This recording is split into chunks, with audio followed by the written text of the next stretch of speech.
Hello, everybody. So every Friday at this time, we are showcasing our latest features to the community. We are also live on YouTube. So don't worry if you miss a bit of this event. You can rewatch it later. And then we'll go one team member by team member to introduce what we are proud of. On my side, as you may know, I'm not working on the engineering side, so nothing really to showcase. But Farhad, you're next to me in the Discord screen. Do you want to start? Yeah, sure. Let me share my screen. Yeah, this week I worked on two main things. Can you see my screen just to be sure? Yeah, we see Discord. So yeah, I worked on two main things. First one is I added a new tool to the AI agent to be able to like use web search. Name is explicit. So it will work with OpenAI, Anthropic, and Google AI for now. And yeah, you will be able to search the web and you will have like annotations so you can see which website were parsed. And yeah, that's the first thing. And the second thing is it's on another branch, so I won't show the interface, but you will be able to either choose to let Windmill store the conversation history, or either like give it yourself. So it can be use cases where you want first AI agent to like triage some stuff, and then choose which agent will take the will follow up, and so you can give the previous AI agent messages to the next one.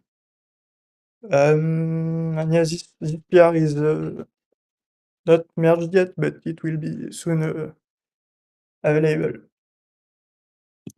Um, yeah, that's pretty much it for me. Diego, I think you have some stuff. So, Yeah, yeah, thanks. Let me share that screen. There we go. So yeah, I've been improving data tables, and specifically I've been doing the type check. So I think it's pretty cool. This is how I use data tables as usual. You can just create it and use it as a template function, and you can then access the fields like that. And what's pretty cool now is that if I do that, for example, if I select name and ID, it's gonna tell me age doesn't exist, and it's fully typed. And if I do a mistake in the string, same thing. It will tell me that exactly the SQL error that happened. So it's actually preparing the queries. So whenever there's a new query, it will ask the backend to run it on the data table to know what it should return and if it's working. So yeah, pretty cool. And the nice thing is that I'm still working on it, but with Ruben's raw apps, it's detected. It just finds the error in Monaco. So I don't know if it's gonna work the first time. The AI should be able to see all the errors. So it's pretty cool because the AI can like use the data tables itself, and it can see its own error, so it can correct itself. Yeah, I think it worked. Yeah.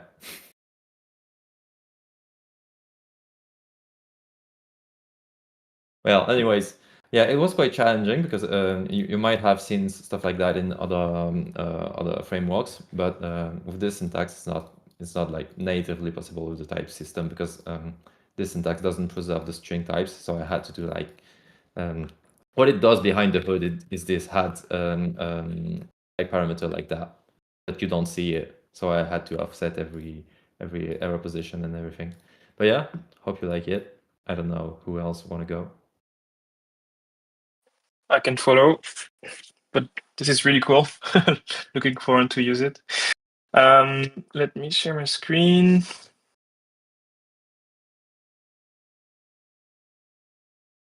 All right. So let me make it a little bit bigger. So until now we had like a feature which allowed you to restart a flow from a existing step. But we had some requests that you would like to restart from a step, but with a different flow version. So maybe you have like a broken step later or anything, and you want to fix it before restarting an existing flow. And so this is now possible. So when you click on restart, you can specify the version you want to restart from. So let's do a small example. So right now, if I just restart from the run version, it will take the run result from the original run and then rerun step B and C. And now if I edit it and I say, okay, I don't want this step anymore, let's add another step.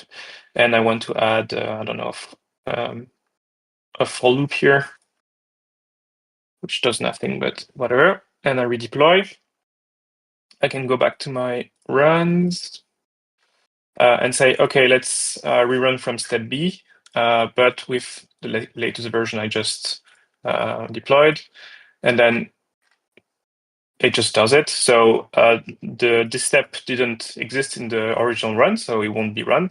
And then it will do execute the new steps that were added with the last flow edit. So yeah, hope this will be helpful for when you have failing flows or just to run stuff. But yeah, that's it for me. Alex, I'm not sure if you want to show something, and maybe Tristan. No, I don't have really much to show this week, unfortunately. All right, then Working maybe on the landing page, so if you want.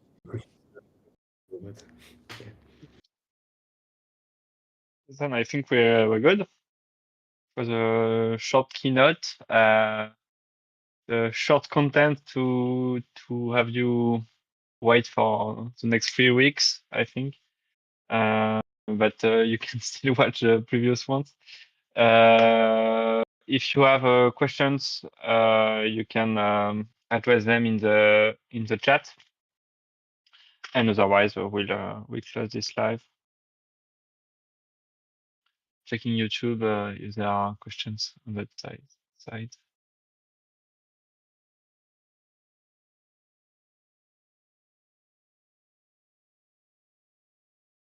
No, I think we're good. So may you all enjoy the vacation and see you next year. Yep. Thank you. Yeah. All right. See you, everybody. bye bye. Christmas. See you. Bye. Bye.